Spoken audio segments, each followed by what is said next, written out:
This episode of the Framework Podcast is brought to you by the City of Detroit's Planning and Development Department.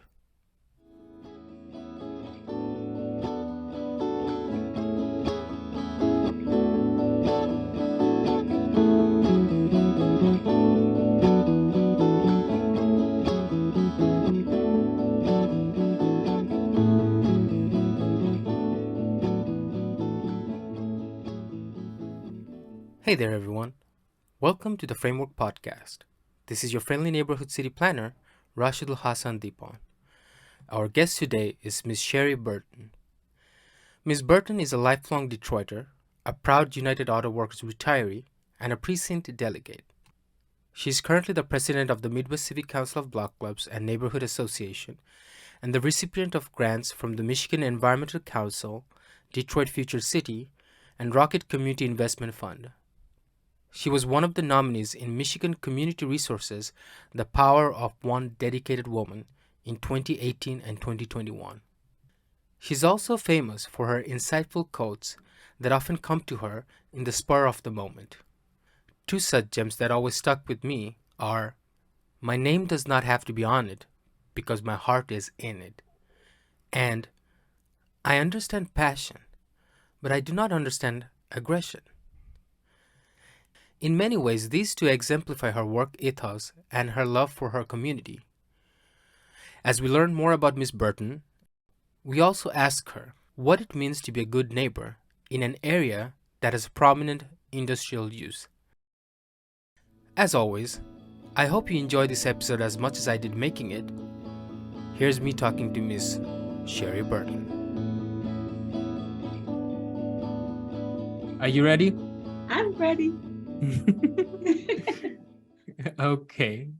Ms. Burton, thank you for taking your time from your busy schedule and joining us today in the episode of the Framework Podcast.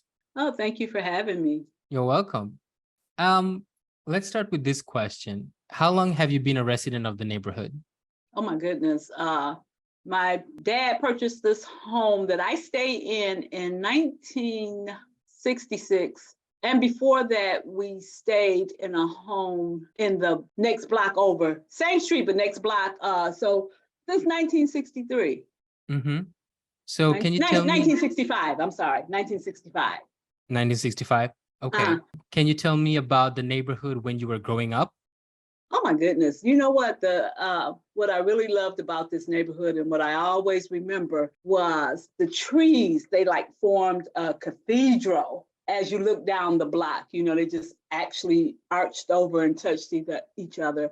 Really nice. Another thing growing up, we had a lot of families on this street. Like it was our family along with my aunt that stayed on the same street. And then there was other families, you know, that had their grandmother and then another relative a few doors down. So it was a lot of families on this street. Which street did you grow up in, ma'am? I actually grew up on Buchanan in 28th. Okay, gotcha. Tell me a little bit more about the neighborhood. What is your fondest memories? The fondest memory, it was so funny. They were talking about it on the news a couple of days ago. City of Detroit, and I don't know if Channel 7 was a sponsor, but they used to park the swimmobile on the end of the block. And it was this huge rectangular swimming pool.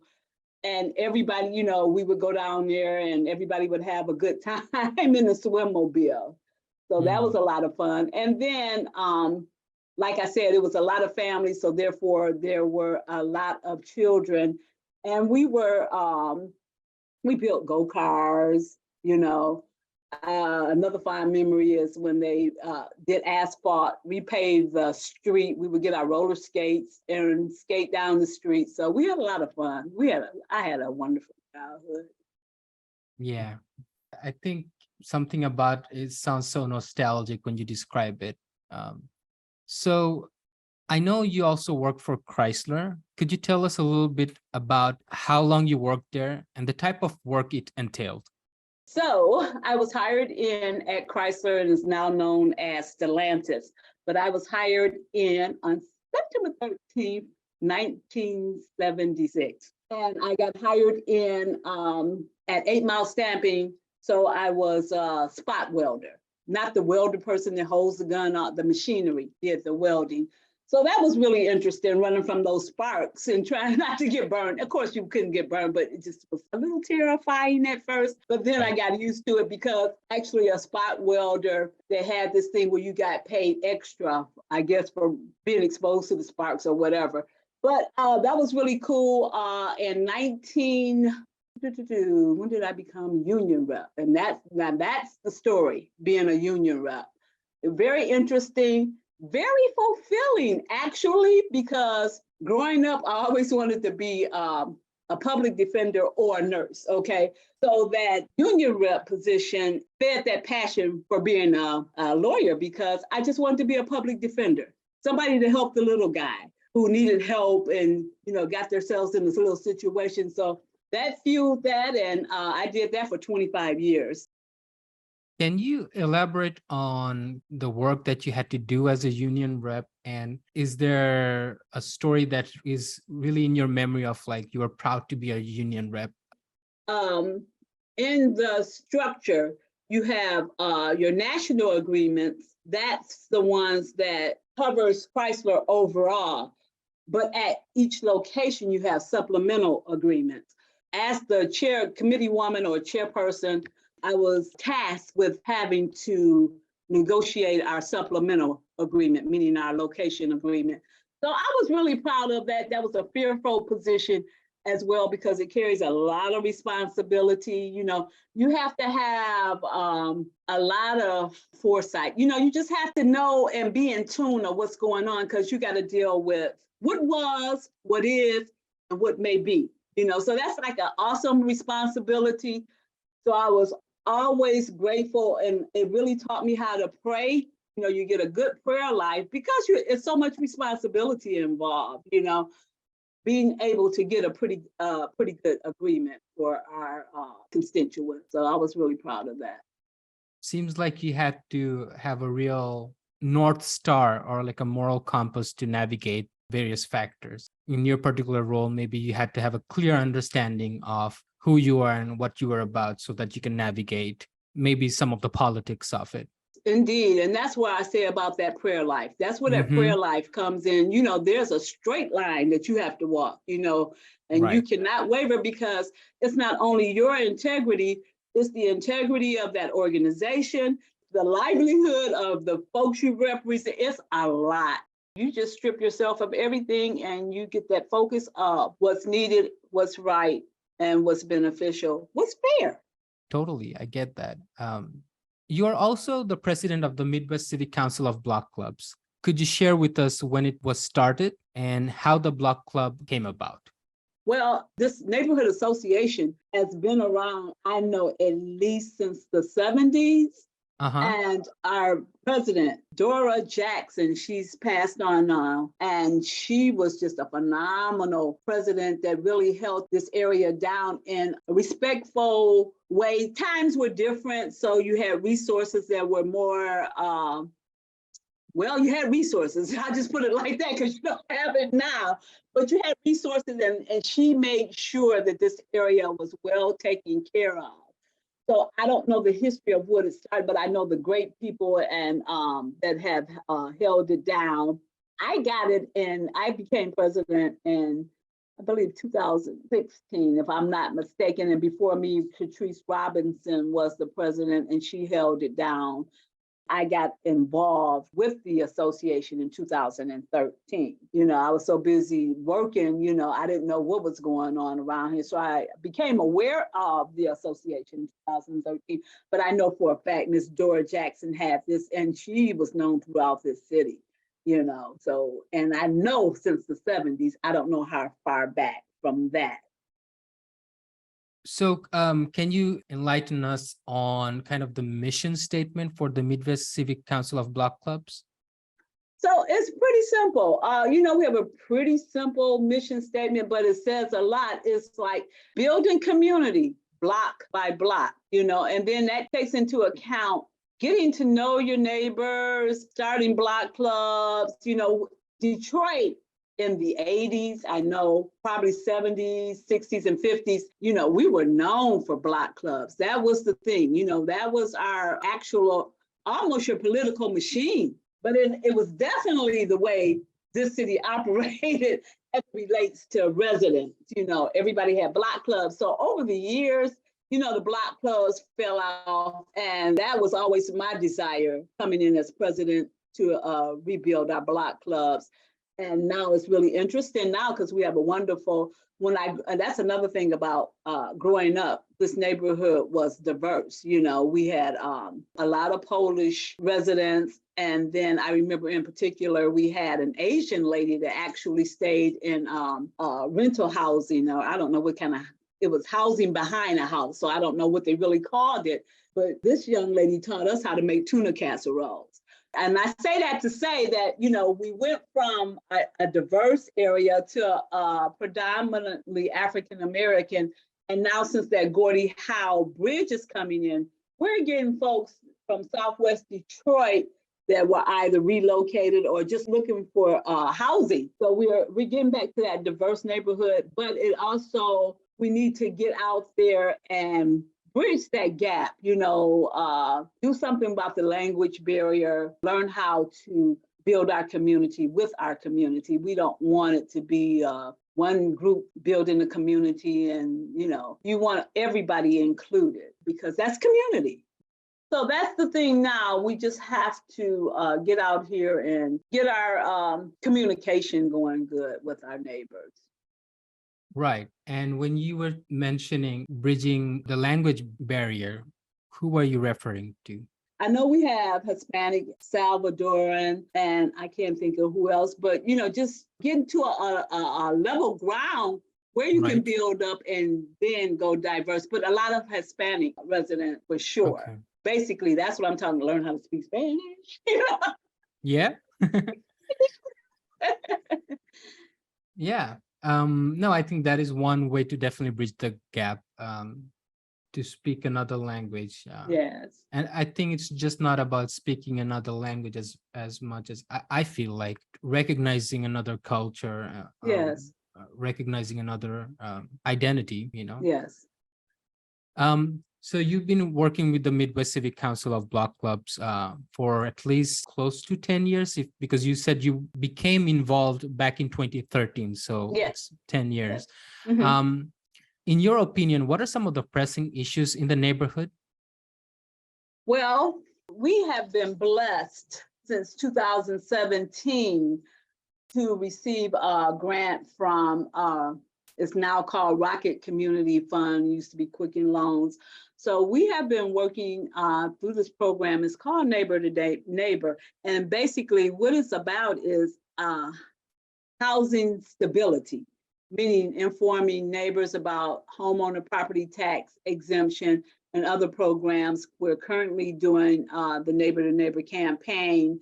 And on that, we have a card with resources for not only the homeowner property tax exemption, but my half that covers a lot of things for folks that were impacted by COVID. It covers if they got behind in mortgage payments, insurance, property taxes. Then there's another resource for the Lifeline program, which is the water affordability plan with the water department, the ACP plan, which is affordable connectivity, which is a federal program, bridging the gap for folks that need internet access. And then other little processes, like a lot of residents, I should say, are living in their parents' home and may not have necessarily got that deed intact. So there is a resource for that. And I know that's a common thread running through the city. Folks living in property that was owned by their relatives, and they need that assistance. Matter of fact, that's one of the things we have been talking about, is trying to streamline that process. Of course, we won't be able to give them a deed or anything because that's the register of deeds, but just break down that process so they know exactly what they need to do and go do it, Right. Because it's a wonderful group that helps with that, but they're backlogged, and before you can get any of the programs that's available, you have to have that deed. It has to be in your name, and rightfully so, because that's legalities. I think this is interesting. As we've engaged with the community, I think home repair related issues has been one of the prominent things that we've heard about. But I think today you mentioned something that actually makes sense to me, because we've had sometimes people come into our planning office and ask about, how do I get this deed transferred? Because my parent passed away and we never, had that conversation. But it seems like it's a very common thing that you're running into in your neighborhood as well. Yes. Indeed, indeed. And I know throughout the city, I'm telling you, throughout the city, because this neighbor to neighbor program, we have been all over, I can definitely say west side of Detroit, maybe with the exception of far northwest. Over the years, we have covered a lot of ground, and that's a common thread throughout the city. So you as a block club have tried to help them understand the process and kind of make it easy for them to digest, basically, so that once they're ready to go to the offices, they're not overwhelmed by the process itself. Regarding that issues, how do you envision some of these issues being resolved? Well, you know what? I want to call it a one-stop shop. Tell people what they need to do and make it clear. When you make a call, you're not getting the answers. Just give folks the answers that they need. If there was, just let me know the person that can help. Not that they can do it for us. Just let me know what I need to do. That's it. And I'll do it. But I don't think our policies, it's not clear. It's really not. And with something like the deeds, I understand that it's the register of deeds thing, but when you go down there, you have to know what you're doing. It's like, if it's some things that you need to do, paperwork, death certificates or whatever, just let me know what I need to get to what I want. Just something clear. Once, clear, just a clear answer, So it seems like one of the pressing issues, or rather challenges, is clarity and communication on what resources are available. Yes. At Chrysler, we had this thing called standard operating procedures. It's like, for this, and this, you do this, and this, and that's why I said, my dear city, I wish they had like a standard operating procedure, then that way, when I find out, I can let somebody know, and, it would be clear, everybody can pass along the information, or somebody can pass along to somebody in the same situation. And that's why I said we always looked into, okay, what can we do to break this process down, make it easier for folks? Okay. So I'm glad you brought up Chrysler again. The reason I say that, Ms. Burton, one of the reasons we invited you to the Framework podcast is because of not only being an integral stakeholder in the community, but your experience working at Chrysler, as well as your role in being a key member of the Midwest Civic Council of Block Clubs. One of the elements of the framework we are looking into is industrial center design, and how can it be done in a responsible manner. I think it gives you an interesting perspective on a neighborhood that has a prominent industrial use. So my question to you, in your opinion, what does it mean to be a good neighbor? To be a good neighbor is not only do you respect and have concern for your property, but you have respect and concern for everyone else's property as it relates to noise, contamination. There's a lot of things that go on that just really should not be going on. As we were walking, going door to door with the neighbor to neighbor campaign, just looking at piles of trash, the stuff that people throw out, if folks would just understand that you can't just throw everything in one big pile, separate it. And that's not something, and not being critical or condescending, that's not something that somebody should have to tell you to do. Out of respect, knowing that somebody's got to pick it up, and maybe that's the union rep in me, you don't put this big, huge, humongous pile, because what is this person that has to pick it up? What are they going to do with that? But also there's the rules that you can't mix the trash and mix that and other. And I say that to get to the industrial part. We have a lot of industry in regards to zoning. We have a lot of industry. We have a lot of car facilities. Now, for these car facilities to break these cars down and just let that oil, antifreeze, and God knows what else go into a ground that needs to be contained as well as removed properly per Michigan guide and code and all that. There's a whole structure for that. So for you to just come into an area, maybe because you don't live here, or maybe you could because you do live here and you don't care and you think the dirt can handle it. No, it cannot, because what goes in that dirt comes out of that dirt. So when you're long and gone, if somebody wants to plant a garden and they don't know what the heck went down with that dirt, so we just have to, being a good neighbor is just being a person of integrity as it relates to everything. Yeah, exactly. Good neighbor is just being considerate. So coming kind of closer to the interview, if there's one thing you would like to see change in the neighborhood and be addressed in the framework, what would it be? Ooh, my baby, schools. We have 2 closed schools in our area. Open up our schools.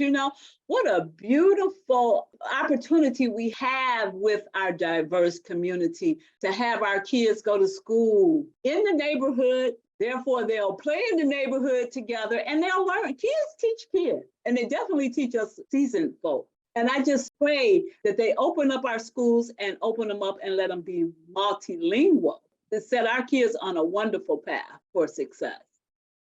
We've talked about you growing up in the neighborhood in general, but is there anything specific about the neighborhood that you would like the audience to know about, something that I didn't ask about or something that kind of gets overlooked?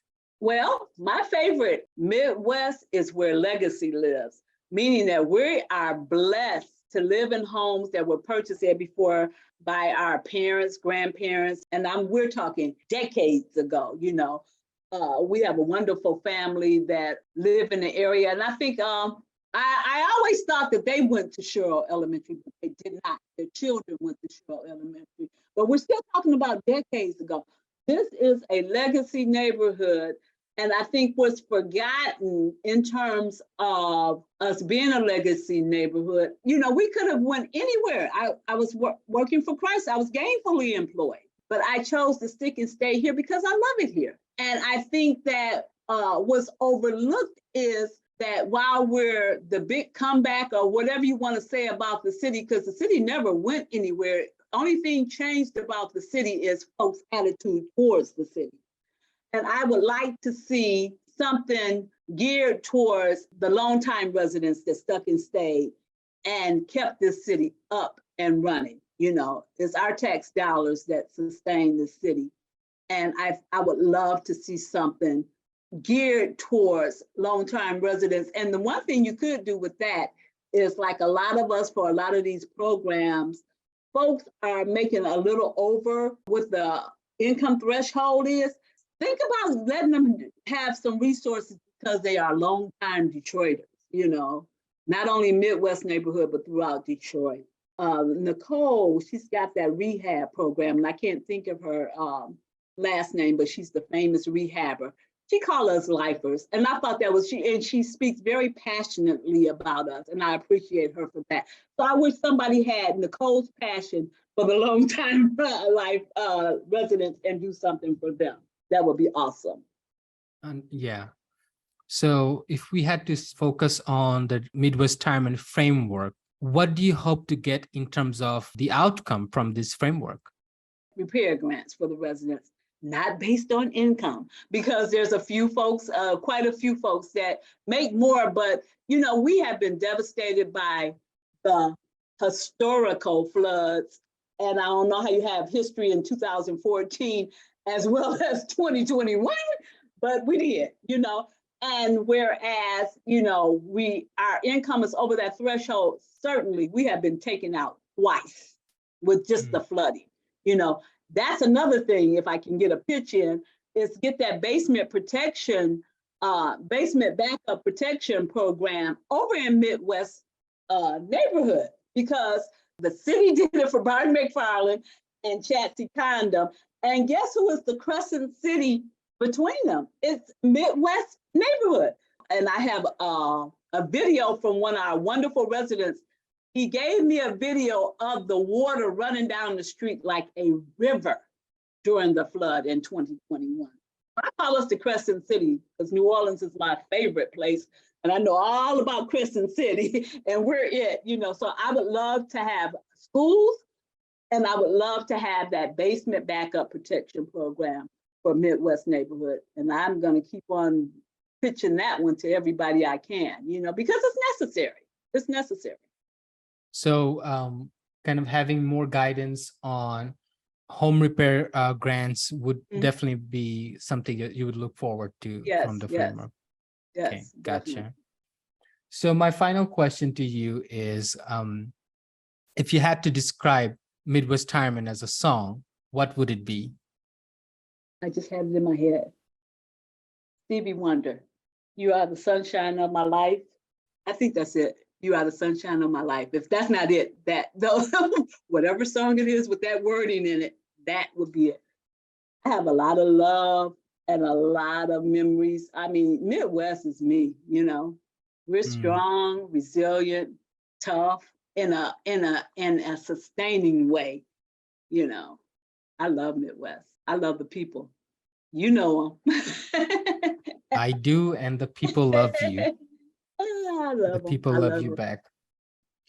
So, Ms. Burton, thank you for your time and sharing your thoughts on the community, but also the city of Detroit. Where can people find you on the internet?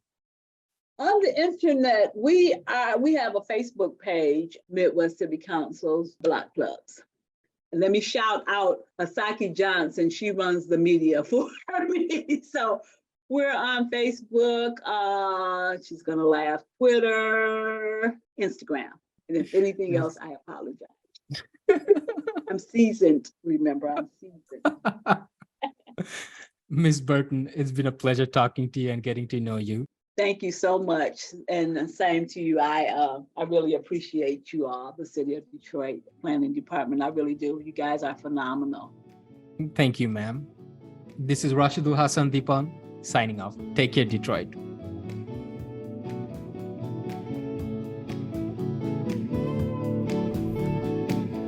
Thank you for listening. If you enjoyed this episode, please visit www.detroitmi.gov/midwest-tireman/ for the latest updates and episodes on the Midwest-Tireman framework. You can also follow us on Instagram at Detroit_PDD.